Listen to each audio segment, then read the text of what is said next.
Magic করলে আপনি অনেক নিচু পদস্থ হয়েও অনেক উঁচু শ্রেণীর বা অনেক সম্মানীয়, অনেক ধনী, অনেক সুন্দরী মহিলাকে সহজে করে দিতে পারবেন? এক্ষেত্রে দুটি জিনিস কাজে লাগবে। এক, ধৈর্য, দুই, সৎ সাহস।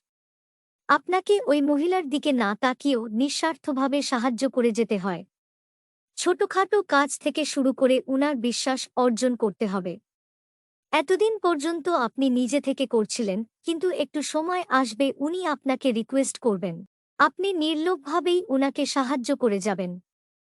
বুঝতে দেবেন না যে আপনি লুকিয়ে লুকিয়ে ওনাকে মাপেন।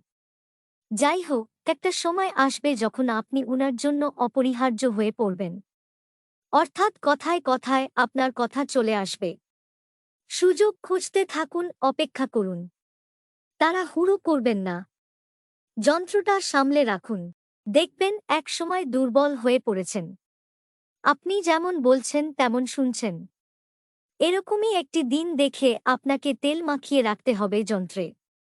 কোন দুর্বল মুহূর্তে উনি যখন নিজের দুঃখের কথা বলবেন, তখন ওনাকে আদর করার অভিনয় করে ঘনিষ্ঠ হবেন, আস্তে আস্তে এগোতে থাকুন। যখন আপনি ঠোঁটটি ওনার দিকে করবেন, ওনার রেসপন্স যদি পজিটিভ হয়, অর্থাৎ উনি যদি ওনার ঠোঁট বাড়িয়ে দেন, তাহলে ধীরে ধীরে এগোতে থাকুন। থামবেন না। পেঁয়াজের পুরো খোসা না ছাড়ানো পর্যন্ত ছাড়বেন না।